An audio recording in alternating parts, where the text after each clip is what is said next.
hari-hari kita dengan penuh semangat, tentunya dengan penyertaan Tuhan.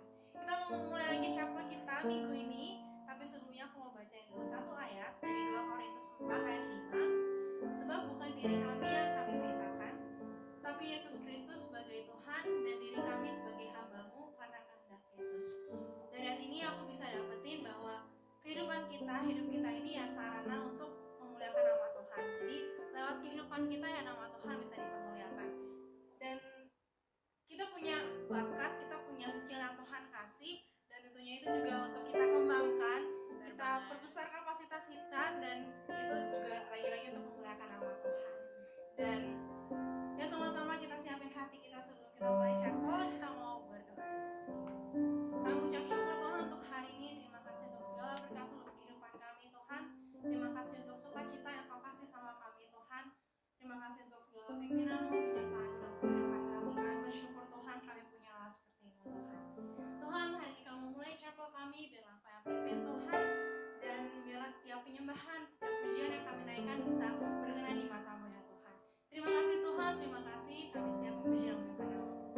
Hanya di dalam Nama-Mu kami berucap syukur. Haleluya. Amin. Ayo teman-teman, kita semua semangat memuji Tuhan, karena Tuhan adalah sumber kuat kita.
Shalom.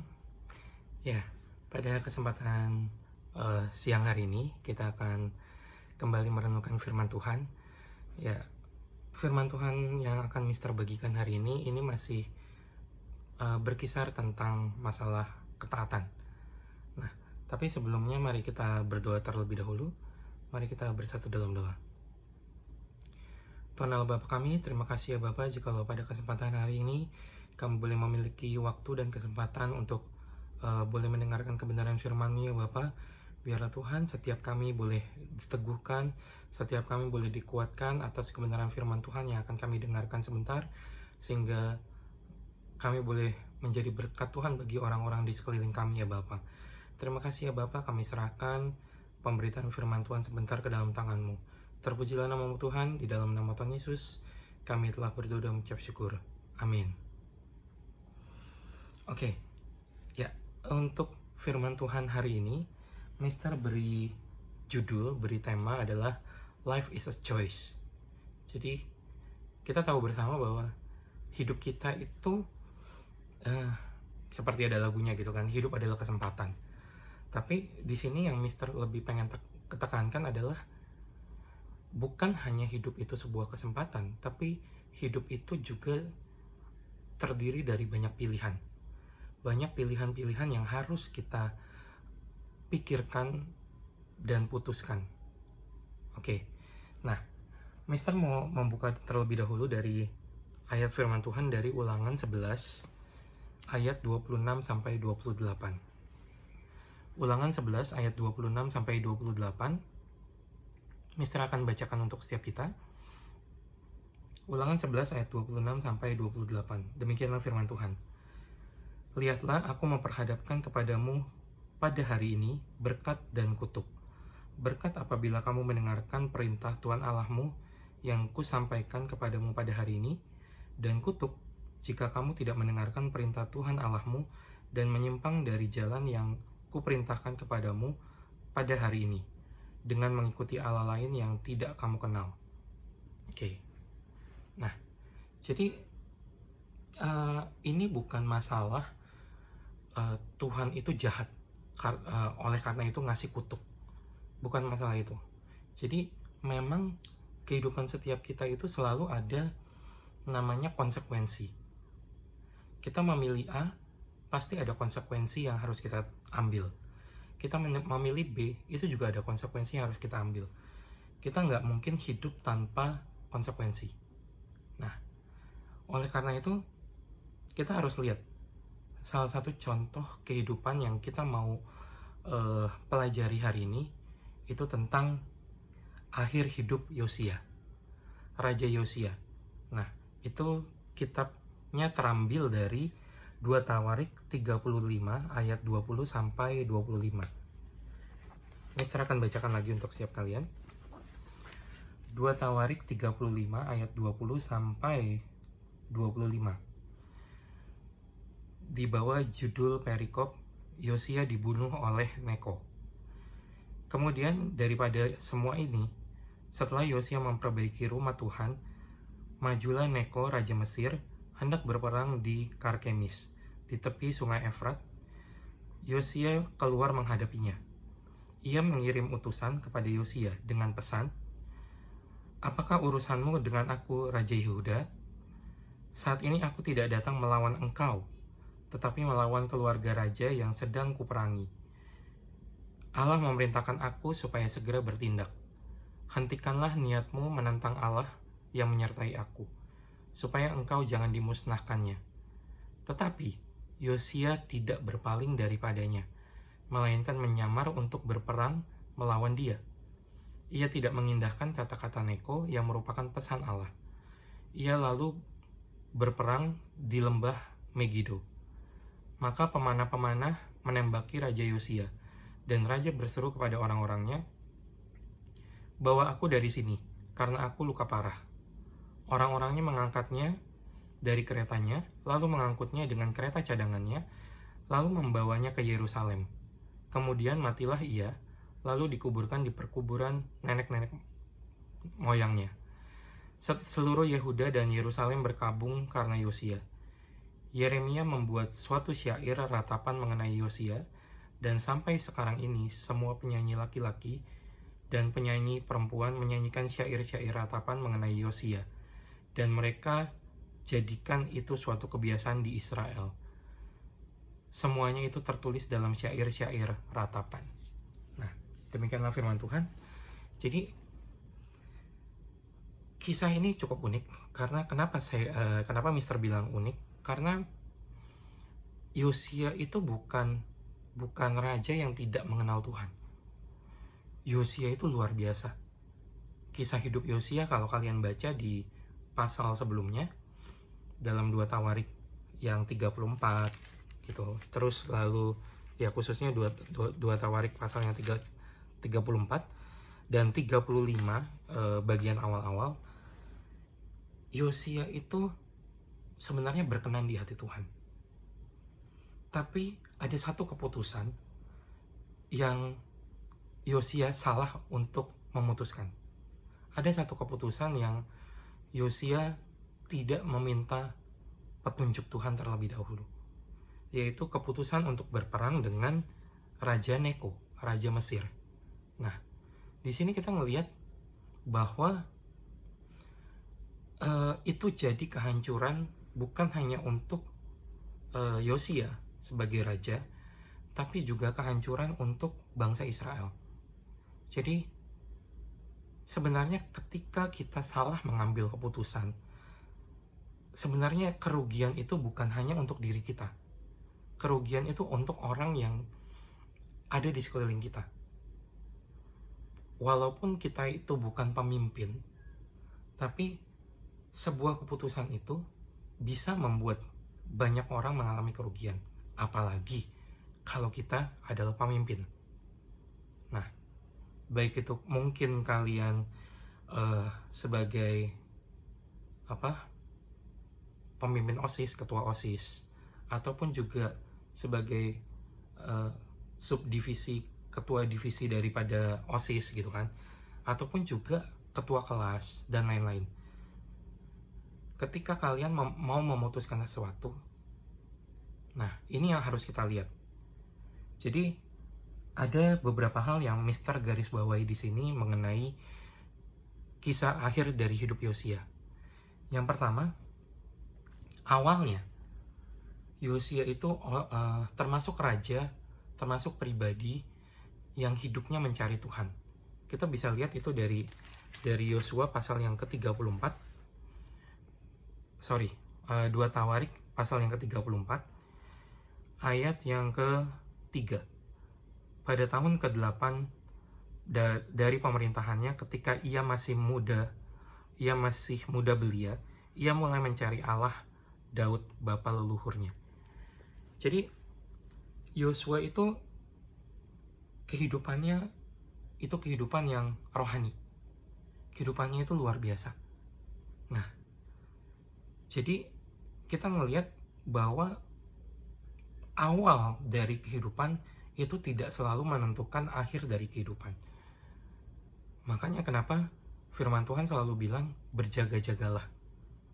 Memang kita harus mengawali dengan baik, tapi kita juga harus mengakhiri segala sesuatu itu dengan baik. Oke? Nah, lalu Yosia itu juga tidak menyembah berhala.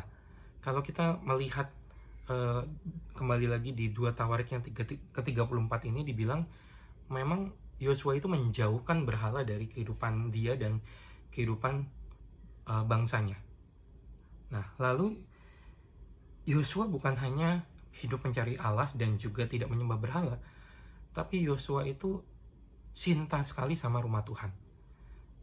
Karena cintanya dia sama rumah Tuhan, atau mungkin zaman sekarang itu gereja gitu kan.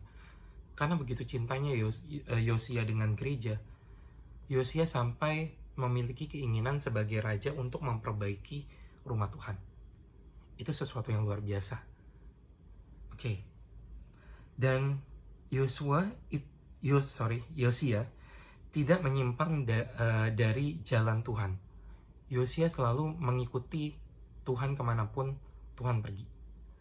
Nah, bahkan yang luar biasa, yang paling luar biasa adalah Yosia mengadakan Paskah sesuai dengan apa yang tertulis dalam kitab Taurat. Perlu kalian tahu bahwa sejak zaman hakim-hakim, bahkan sejak zaman raja-raja sebelum Yosia, sejak zaman Nabi Samuel, itu tidak ada yang membuat Paskah semeriah dan seteratur daripada Yosia. Yosia membuat Paskah itu semeriah mungkin karena Yosia dasarnya adalah Yosia itu menemukan kitab Taurat. Kitab Taurat itu sebenarnya sudah terhilang lama, tapi akhirnya ditemukan kembali sama Yosia. Nah, tapi dari kisah kesuksesan Yosia, kita belajar tentang satu keputusan dari ketidaktaatan. Dan keputusan dari ketidaktaatan itu merubah segalanya. Memang dia tetap jadi raja yang hebat. Dia tetap, kalau tadi kita sudah baca ayatnya, di ayat-ayat yang ke-25 itu, dia tetap dibuatkan lagu karena kematiannya. Dia tetap dikenang sama bangsanya. Tapi kita melihat bahwa ketika keputusan yang tidak dari ketaatan, ketika kita membuat keputusan karena tidak taat, maka itu merubah segala jalan hidup yang sudah Yosia lakukan. Oke? Nah, kita mau melihat juga kenapa Yosia itu berperang melawan Neko. Memang tidak disebutkan secara detail di Alkitab, cuma Mister berusaha mencari dari referensi yang lain. Dan juga mungkin ada, Mister juga teringat, ini memang bukan dari referensi, tapi Mister teringat ketika bangsa Israel, bangsa Yehuda, yang istilahnya berasal dari satu keturunan yaitu Musa, itu mengalami masalah dengan bangsa Mesir. Jadi bangsa Israel itu tidak memiliki hubungan yang baik dengan bangsa Mesir.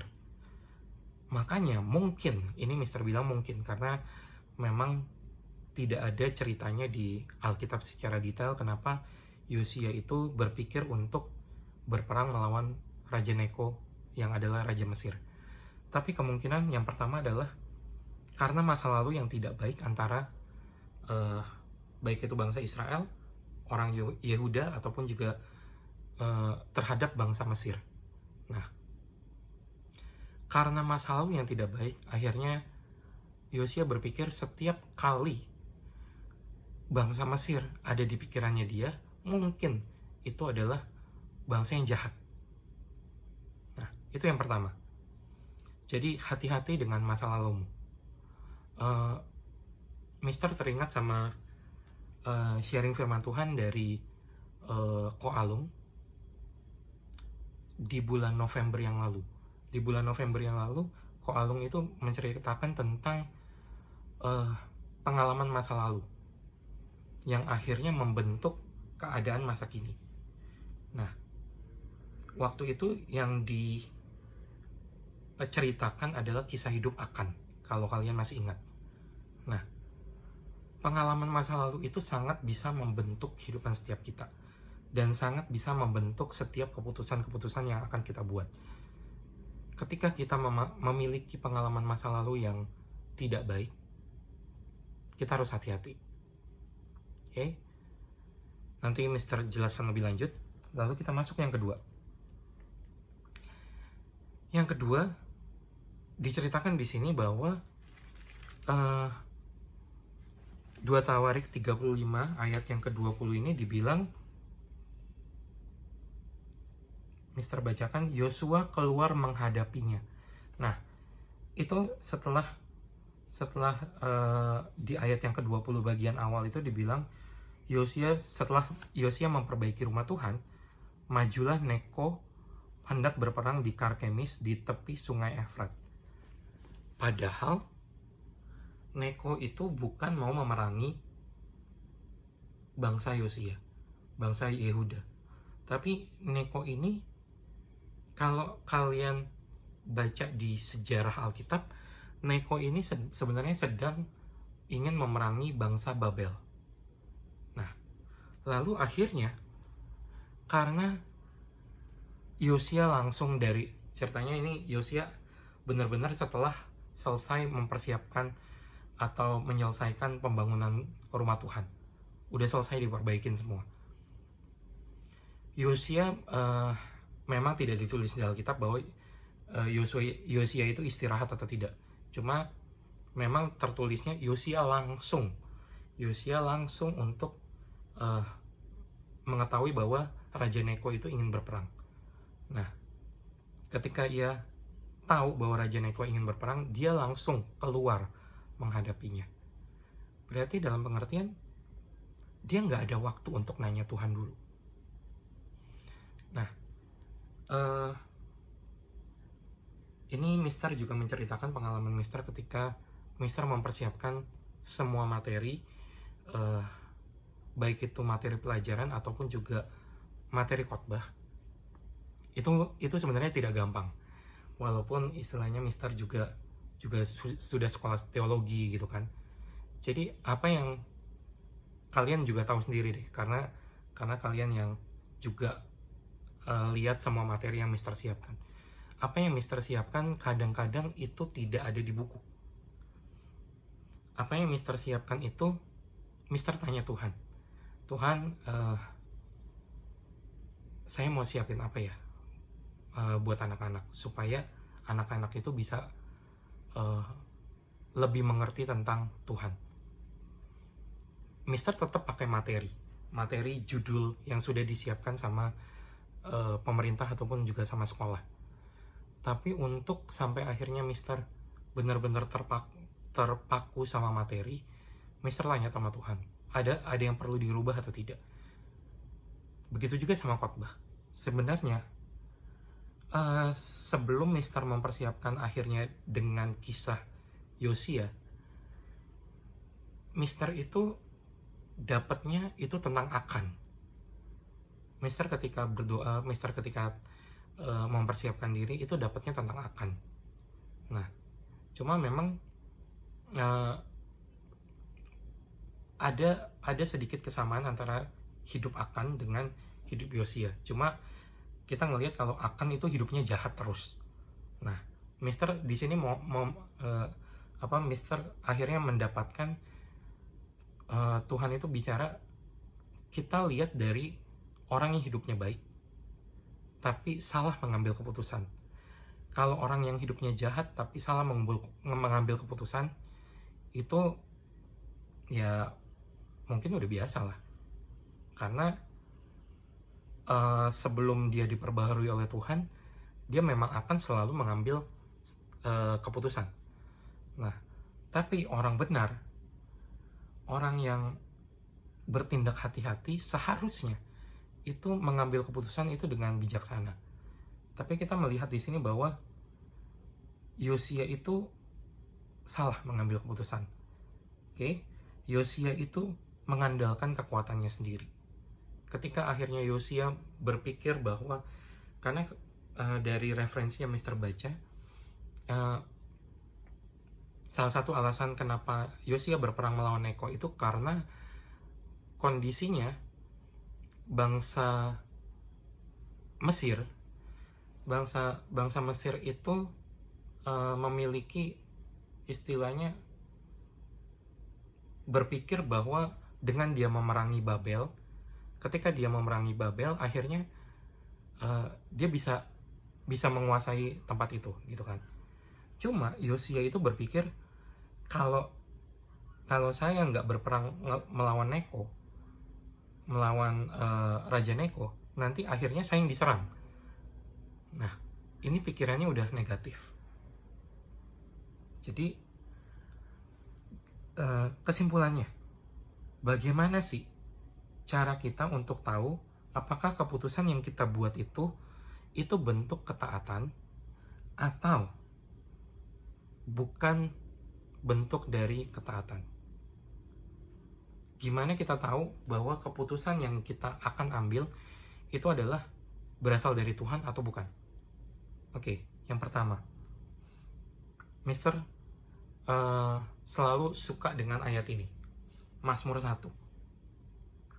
Tetapi yang kesukaannya ialah Taurat Tuhan, dan yang merenungkan Taurat itu siang dan malam. Ia seperti pohon yang ditanam di tepi aliran air, yang menghasilkan buah pada musimnya. Apa saja yang dia kerjakan berhasil. Jadi, yang pertama adalah terus sukai dan renungkan firman Tuhan. Memang nggak gampang. Terlalu banyak hal yang bisa mendistract kita untuk tidak membaca Alkitab. Banyak hal yang bisa membuat kita untuk malas untuk baca Alkitab. Tapi yang Mister dapatkan adalah sometimes kita perlu dipaksa. Kita perlu dipaksa untuk baca Alkitab. Memang sesuatu yang dipaksa itu nggak enak dan mungkin hasilnya nggak baik. Tapi sometimes memang itu perlu dilakukan oleh Tuhan. Memaksa sampai akhirnya itu jadi Mister sekarang-sekarang ini lagi tertarik dengan kalimat memaksa sampai menjadi ketaatan yang otomatis. Dari kita belajar taat itu nggak gampang kan? Belajar taat disuruh buka kamera itu nggak gampang. Belajar taat ikut devotion pagi itu nggak gampang. Apalagi kita sedang belajar online gitu kan, kalian mungkin tidurnya bisa pagi-pagi. Mister itu kadang-kadang kalau lihat murid gitu kan, baik itu di kelas 10 ataupun juga kelas 12, Mister kurang tahu kalau kelas 11 ya. Itu ada yang mengerjakan devotion itu jam 12 malam, jam 1 pagi, jam 2 pagi. Nah, jadi mengerjakan devotionnya masalahnya itu karena dapat poin atau tidak gitu kan, karena minus poin atau tidak. Tapi intinya adalah dengan sekolah seakan-akan memaksa kalian untuk punya hubungan sama Tuhan. Mau tidak mau kalian belajar kan untuk memiliki hubungan sama Tuhan. Awalnya terpaksa, kalian rela ngerjain jam 1 pagi, jam 2 pagi gitu kan, untuk tidak di minus poin. Awalnya terpaksa. Tapi itu akan jadi sebuah habit yang baik. Nah, lalu yang kedua, cari Tuhan, kekuatan dan wajahnya. Itu Mister ambil dari Mazmur 105 ayat yang keempat. Cari Tuhan, kekuatan dan wajahnya. Mister dapat dari Tuhan, mencari Tuhan ya kita dengan bersaat teduh gitu kan. Mencari Tuhan itu juga dengan beberapa hal yang lain gitu kan. Kita bisa cari Tuhan kita dengan mendengarkan khotbah. Mencari Tuhan dengan baca buku, itu bisa. Mencari kekuatan Tuhan. Nah, mencari kekuatan Tuhan ya itu, kita juga bisa mencari kekuatan Tuhan ya dengan kekuatan dan wajahnya itu bisa kita cari dengan kita memiliki komunitas rohani. Dengan ada satu ayat firman Tuhan yang bilang, satu orang itu bisa dikalahkan. Tapi kalau banyak orang, itu akan lebih sulit untuk dikalahkan. Jadi, ketika kita mencari wajah Tuhan, kita harus punya komunitas rohani. Ketika kita mencari wajah Tuhan, kita harus punya mentor. Itu yang penting. Makanya kenapa di sekolah kita itu ada kompak. Kita bisa mencari Tuhan ketika kita ada kompak. Kita bercerita dan kita sharing. Ini saya punya pengalaman ini, gimana ya caranya ya? Nah, oke. Jadi kita nggak boleh melihat segala sesuatu itu hanya dari sisi negatif. Aduh, kompak lagi. Aduh, capek lagi. Aduh, devotion lagi. Ya, Mr. Andi udah hubungin lagi untuk ngerjain cakep. Ngapain sih sampai nelpon-nelpon? Nah, kita jangan selalu berpikir dari hal yang negatif. Tapi kita ngelihat bahwa dengan kita mencari Tuhan, kita akan dapat kekuatan dari Tuhan. Oke? Dan yang terakhir, kita tidak pernah berhenti untuk mencoba. Oke? Kita tidak pernah berhenti untuk mencoba. Kalau dalam kisah hidup Yosia memang udah stop. Udah stop karena memang sudah waktunya dia untuk berhenti. Tapi ketika kita masih dikasih kesempatan Tuhan mengalami kegagalan karena kita tidak taat, kegagalan karena kita menyepelekan sesuatu. Kita masih dikasih kesempatan sama Tuhan. Kita harus mempergunakan itu dengan baik. Oke, jangan sampai ketika kesempatan itu sudah diambil dari kita jadi menyesal. Jadi jangan pernah berhenti untuk mencoba. Ketika kita tidak berhenti untuk mencoba, suatu saat kita akan tahu. Memang kita nggak akan pernah secara detail tahu 100% bahwa apakah jalan yang kita ambil ini keputusan dari Tuhan atau enggak. Gitu. Mister pun waktu memutuskan Mister sekolah teologi, sampai dengan sekarang Mister nggak tahu itu jalan Tuhan atau enggak. Cuma ketika Mister terus mencoba gitu kan, ketika Mister udah mulai merasa lemah, udah mulai merasa capek, Mister terus coba gitu kan. Dan Mister bisa lihat sekarang secara pribadi, Mister bilang bahwa Mister itu sudah menjadi berkat buat banyak orang. Mungkin gelar Mister itu bukan pendeta. Mungkin gelar Mister bukan evangelis. Mister hanya seorang guru. Bahkan karena Mister itu di gereja itu terlalu besar gitu. Gereja Mister itu terlalu besar. Jadi Mister dan juga Mister punya tanggung jawab untuk melayani keluarga. Jadi Mister memang belum terlibat dalam pelayanan. Tapi yang dari awal kita bilang, hidup itu adalah keputusan. Ketika Mister sudah memutuskan untuk mengikut Tuhan, ketika Mister sudah memutuskan untuk sekolah teologi, sekolah pendeta, maka Mister terus mengikuti itu dan Mister terus menjalani. Jadi nggak pernah ada kata salah sampai Tuhan itu memang yang bilang bahwa kita itu salah. Nah, Tuhan itu bisa bilang lewat banyak hal. Tuhan bisa bilang itu lewat kakak rohani kita, komunitas rohani kita. Tapi jangan sampai ketika orang lain itu bilang kita salah, kita jadi down, kita jadi give up. Jangan pernah give up, teruslah mencoba. Oke. Satu kalimat terakhir dari Mister itu kalimatnya bunyinya gini. Success is not final. Failure is not fatal. Jadi kesuksesan itu bukan final, bukan harga mati. Ketika kita menganggap bahwa kita udah sukses, kita lupa bahwa masih ada kesuksesan yang perlu kita raih. Nah, gitu juga sama kegagalan. Kalau kita gagal, jangan kita down. Karena kegagalan itu bukan sesuatu yang tidak bisa diperbaiki. Kegagalan itu masih bisa untuk diperbaiki. Oke, Mister akan menutup dengan video klip. Nah, nanti sebentar kalian akan menyaksikan sebuah video klip tentang bagaimana kita harus memilih, kita taat sama Tuhan, kita taat sama instruksi yang Tuhan kasih, atau kita memutuskan untuk pergi dari instruksi Tuhan. Oke? Tapi sebelumnya kita akan berdoa terlebih dahulu, dan semoga firman Tuhan hari ini itu bisa menguatkan kita semua, apalagi video klip yang akan Mister tampilkan itu bisa menjadi berkat untuk kita semua. Mari kita bersatu dalam doa. Tuhan Allah Bapa kami, terima kasih ya Bapa, jikalau pada hari ini kami boleh mendengarkan firman-Mu Tuhan, mengenai keputusan-keputusan yang perlu dan harus kami ambil Tuhan dalam kehidupan kami. Dan ketika kami mengambil keputusan itu Tuhan, kami boleh mengikut sertakan Engkau Tuhan, dan kami juga boleh mengikut sertakan orang-orang yang ada di sekeliling kami Tuhan untuk memutuskan, membantu untuk kami bertumbuh Tuhan.